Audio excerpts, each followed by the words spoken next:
Hello guys, welcome back to the Beastie Room. Now, we've got an interesting video today. We managed to catch a Bumba horrida, which is the Amazon redhead tarantula.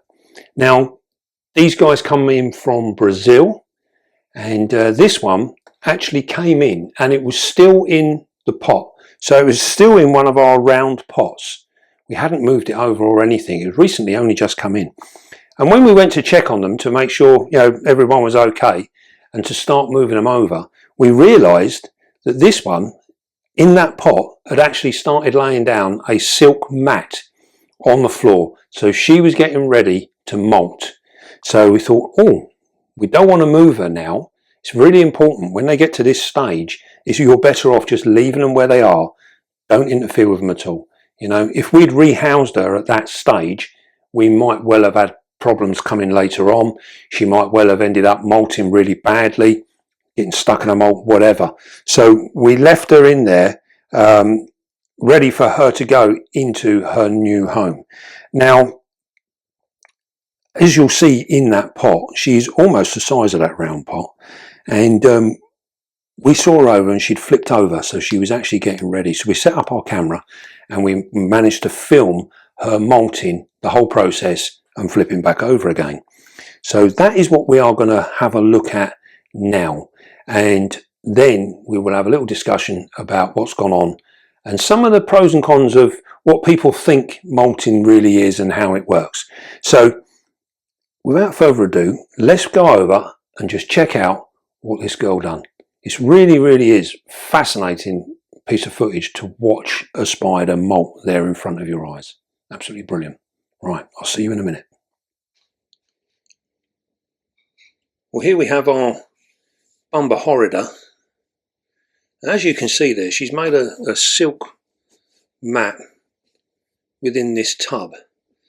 And you can also see there as well, she's 2/3 of the size of this tub. Now this is just a transport tub that she was in before being moved to her permanent residence. And yeah, she's made that silk mat and she is now flipped over. So you can just about make out now that the actual carapace has broken away. You can just see it underneath her thorax there, or her carapace. And if you look down at her abdomen, you can see it's starting to get a little bit wrinkled. You can see that clear space by the book lungs. This is where it's actually breaking away from the actual, the new exoskeleton, which will be our spider. You can see it's getting wrinkly down the end now, where the spinnerets are. This is because there's fluid being passed between the old and the new exoskeleton. Now she is literally, this has been speeded up 20 times. And this little clip here runs for about 10 minutes. And the whole process took around about 2 hours or so. Now you can clearly see there now, she's pushing the old exoskeleton off. You can see the fangs, everything's intact. Look at the new fangs. You see they're pure white. This is why it's important that our spiders are able to harden up. As you can see, they are very soft when they're actually molting out fresh, when they're new. You can also see that the legs there, the legs are almost clear, whereas her old exoskeleton, she has black legs. Now she's got almost clear legs. You can see clearly there, if you look like what you would imagine to be her back, you can just about see that red line along the left hand side. This is the carapace, the old carapace. So it splits away, and then that is actually hinged to the abdomen, and she is laying on that still. So when they flip over, they hold back the old exoskeleton, and then the rest of it comes forward, and that is what she's kicking off as we watch now. Now you can see there, look, the legs have clearly come out, so they're all free now. And then what she does is she has these like little spasms of fits And this is where the fluid is being pumped through the legs. It's filling the legs up until she gets to her full capacity. You can see there the book lungs, everything. It's all very, very clear. Notice the epigastric furrow as well. Very clear. When she hardens up, that will go like a caramelized brown colour. And this is another way that we can check to make sure that our females are mature, because before that they tend to stay a clearish colour like you're seeing now. The fangs are very, very white, as you can clearly see those now. So all the time that she's literally on her back like this, she's filling up, you know, the fluid is being forced through her new exoskeleton. And this is where they're at their most vulnerable. If a predator was to come along now, it would make easy meat of this. She would not be able to defend herself in any way. She's too soft to actually bite, so she cannot defend herself. Now we can clearly see the difference in the colour between the underside of her new exoskeleton and the old. The old one is looking very red, almost like a lovely sort of rosy red to that. Very, very nice colour. You can see the red hairs around the sugar as well, all around the fangs. This is the mouth parts, and we can see them just a little bit. You can see the colour coming through now in her new attire. It's just starting to come through. You notice now as well her legs are slowly but surely getting darker. So she's filling up, she's getting there.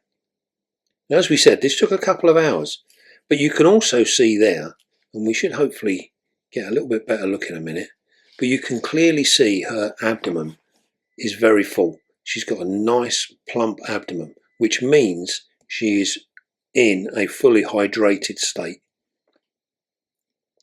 And this is where many spiders suffer within the hobby, is through being poorly hydrated, and this is why we get problems with molting spiders. If they are not fully hydrated, they will not molt out successfully. They will always struggle. So it's important that we get our spiders hydrated so that they can go through this process without fear of any problems. Now you can see she's slowed down a little bit. This is a very, very tiring exercise to go through.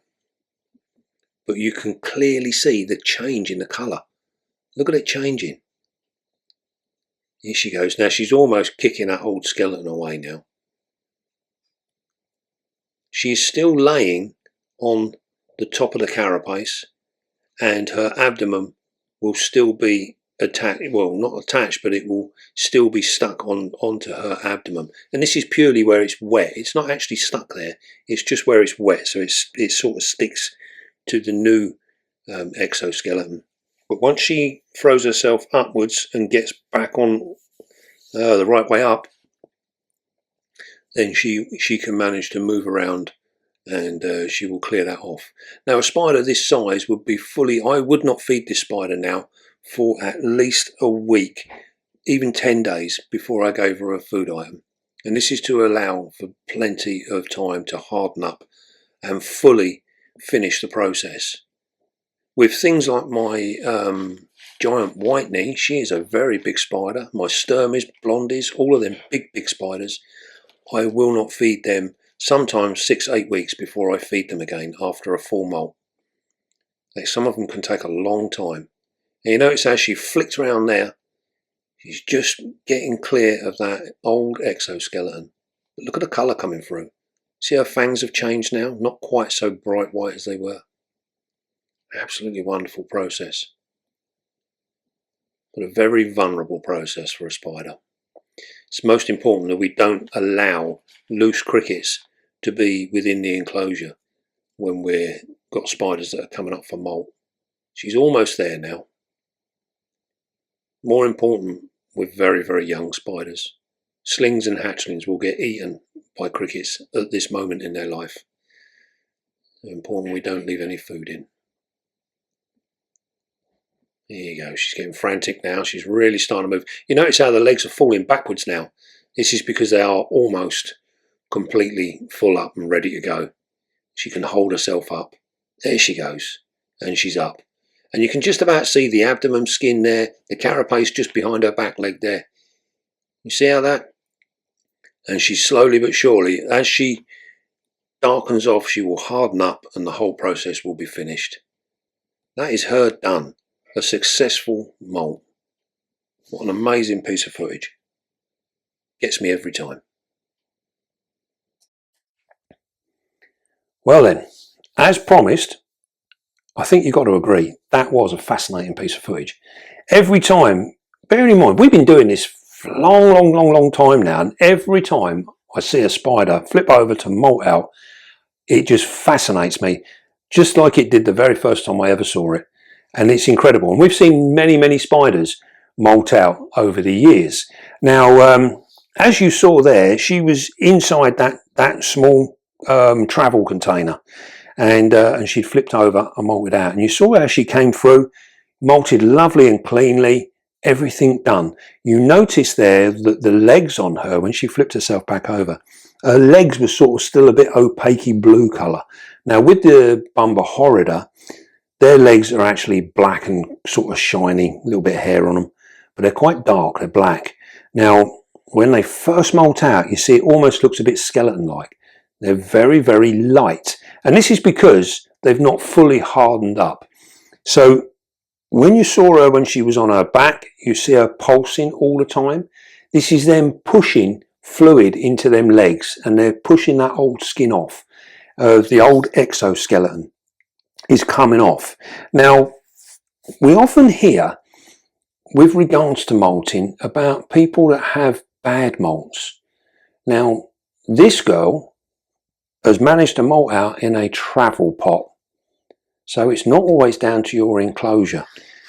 Quite often or not, it's down to how that spider would have been cared for, and literally the last few months of its time before it molted are the most important time when they're coming up to a molt. So when we see a spider go into pre-molt, and by that we mean it's literally given us a sign.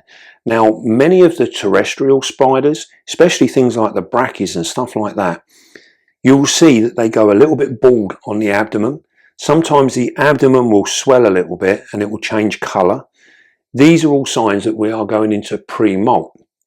Now, with our arboreal spiders, things like our pokies, our avics, all of them, we don't always see any signs of them visually with our spider. They're coming into pre-molt. But what we do is we see evidence of their change of behaviour. So, and we see that in all spiders, but it's different in all of them. So with things like our brackies and our terrestrial spiders, all your terrestrial spiders, they will often go off of their food. They will stop eating as they come into pre-molt. Not all of them, some of them will still feed, but quite often or not, they will go off of their food. You'll see that bald bum, and these are all signs that it's going on. With our arboreal spiders, you'll see that they will lock themselves away behind their besicle bark or whatever they've got, and they will seal it off. They will web it off. And if you're really, conscious of your spiders, you will see that they do different webs for different reasons.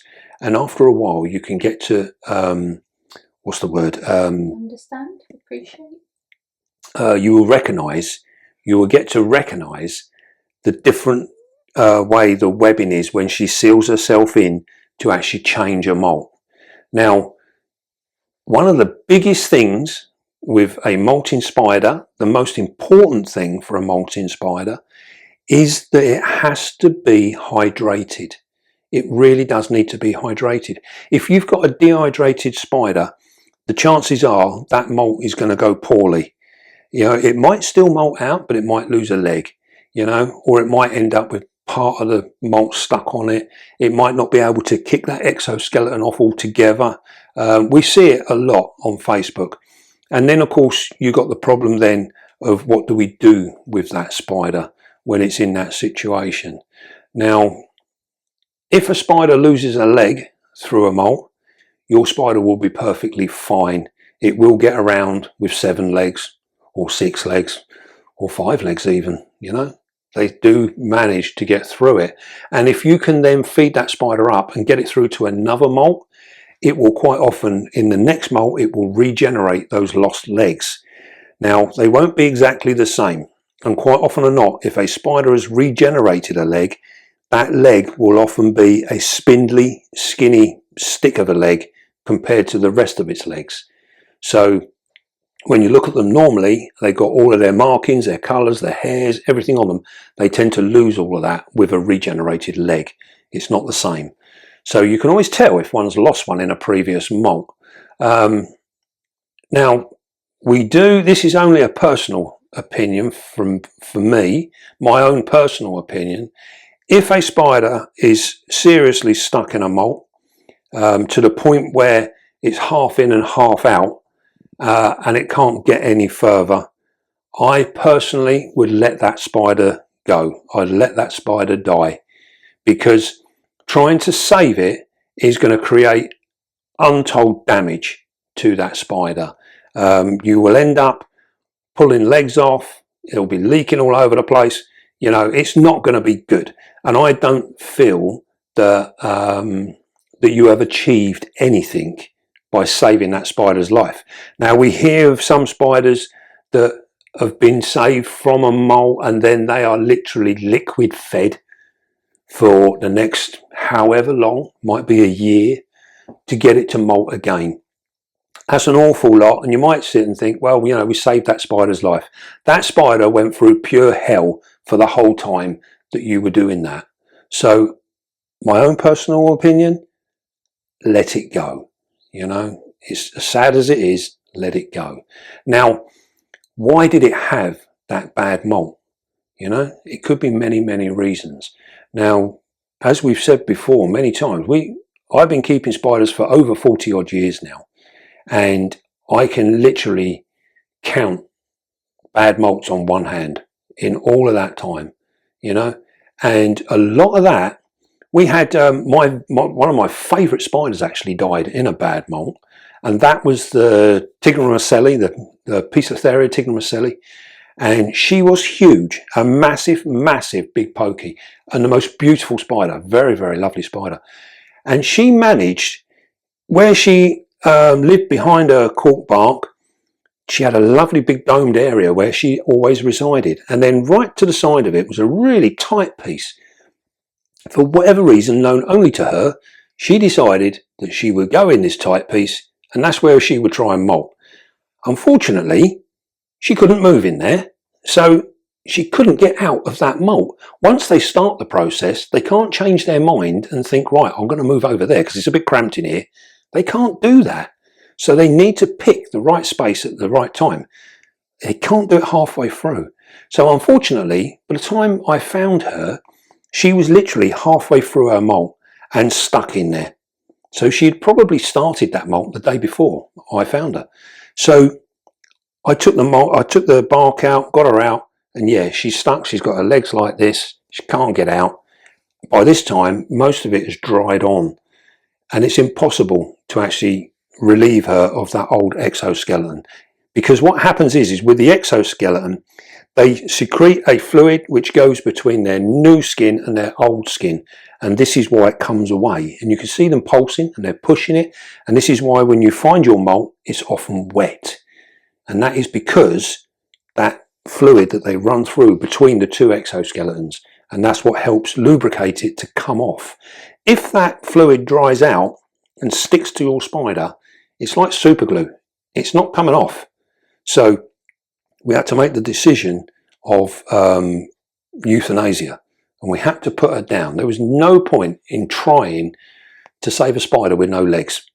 You know, it's as hard as it is, but it had to be done. Now, and I think we've had one other that done a similar thing where it was in a really tight space and got stuck. It's very rare it happens. Bear in mind, 40 odd years, not very often it happens. Now, apart from a tight space, what would be the reason for a spider to get stuck in a molt? Now, the main reason, which I have come to find through our keeping of spiders, I believe the main reason is poor hydration. So basically what that means is our spider in itself is poorly hydrated. It's not got enough fluid, whether it's not been able to drink enough or it's not managed to get enough from its food. It is a dehydrated spider. Now a dehydrated spider can't produce the fluid enough to be able to break between the old and the new exoskeleton. So it can't physically push that off. It can't separate the old from the new, and that's why it gets stuck and it's in there. Now we often hear people saying on Facebook, they'll put a post up and they'll be like, my spider's started molting, it's been a day and it's still trying to molt. Whenever I hear that, it's always a bad sign. It's a bad news sign, and they want to know what can they do with it. Simple answer is very, very little. There is very little. That's the basic truth. There's very little you can do. But you will often get people commenting on that exact same situation, and they will say, spray your enclosure, up the humidity. I can tell you now, this will make absolutely no difference to your spider molting. It makes no difference at all. They generate everything when they molt internally. So having a humid environment is not going to affect your spider molting. It doesn't make any difference like that. Now, if you can try and put it in a different way, if you imagine, if you spray your enclosure and your spider is out and you spray your spider, what happens to your spider? The water sits on top of your spider because it's waterproof. It's actually waterproof. If high humidity made a difference to your spider, it would suck that up like blotting paper. It doesn't do that, does it? Because it's waterproof. So spraying your enclosure and what have you does not help it. Moving your spider does not help it. You know, we often see about these things. People say, oh, you know, it's stuck in its molt, you can pull it off, you can do this, you can do that. I really would definitely advise against it. You know, unfortunately, we lose spiders for different reasons, molting being one of them. You know, if your spider is in that situation, you're better off letting it go. Just let it go, but learn by the experience, you know. So the main thing to take away from that is we need to hydrate our spider. So our spider needs water for drinking, but most importantly, and this is the most important thing, is you need to be feeding good quality food to your spider. And by good quality food, I mean well hydrated food. So with all of ours, we feed all of our own food here. The only thing that we buy in are crickets, which we don't use an awful lot of for our spiders. They're mainly for our frogs and that, but we still hydrate even our crickets. So we get our crickets coming in, and you guys can do this when you buy your crickets at your local shop. Excuse me, buy your crickets, get them home, put them in a tub. Don't keep them in the cricket tub that they're in. That's no good for them. Get a proper tub, a little enclosure that you can keep all your crickets in, put some egg crate in there so they've got stuff to run up and down on, get away from one another, and then feed them. You know, we can get simple little jelly pots now, which you can use. They will use them, they eat that hydrates them and gives them a bit of goodness. We can give them greens, we can give them apple, carrots, oranges, they love orange. All of these things, we can feed them. We also feed ours chicken pellets as well, which is an overall diet. So they eat that, they'll take dog biscuits, anything like that. So we feed our food, yeah? And then they, in turn, are nice and hydrated, they're gut loaded. We then put them into our spiders, and our spider is getting a gourmet parcel of a food delivery. Absolutely perfect. Whether it be roaches, crickets, locusts, anything, whatever you get, don't fall into the trap of buying your stuff down your local shop, taking it out, feeding it straight to your spiders. Because I guarantee you that cricket or locust or whatever has not fed in probably 36 hours at the minimum. You know, they don't feed. Why is it when you keep them in their tub that you buy them on the Saturday and come Tuesday most of them are dead? It's because they've had no way of hydrating themselves and they've had no food. They've starved to death. So important, look after your food. We've done a number of videos on how we keep our roaches and our crickets. So go back, have a look at them, see what we do, and you'll see how you can properly look after your food items to give to your spiders. So if you've got really good hydrated food, you will have minimal problems with molting spiders. All of your spiders will molt out perfectly well. Yeah. As long as we keep our spiders within the parameters that they require. So if you've got a humid spider, things like the avix, we've got a number of our fossorial spiders, they like a humid environment. You know, you still maintain that. You keep that humid environment. This is how and why, you know, where they like to live. That's the environment they like to live in. But just because it's humid, that is not what helps them molt. Yeah, molting comes from within. It's not external. So this is why we hydrate our food. Right. I think is there anything else we need to cover on molting? That's pretty much it, isn't it? The other main thing is obviously as well, talking of the food, is when we know that our spider is in pre-molt, if we offer food to it and it refuses it, take the food out. If we got arboreal spiders, they will web over and we won't see them. So they'll disappear. So you'll know not to feed it anyway. Yeah. Don't leave food in with molting spiders, especially things like crickets. Roaches aren't quite so bad, but crickets will have a nibble on anything that sits long enough to allow it to nibble it. So always take them out, especially if we're coming up to a molt. I think that's about it. I think that's sort of covered that. If anyone's got any questions, put them down in the comments, and we will try our best to answer them. And hopefully it's made a little bit of sense of some of the wrong information really that is fed throughout the internet. You know, just remember that molting is from within and you won't go far wrong. Right. Well, I hope you enjoyed the video, and hopefully we've all got a little bit out of it and we understand a little bit more about what the process all involves. Right then, don't forget, be calm, be gentle, and love your spider. And I'll see you all soon, guys.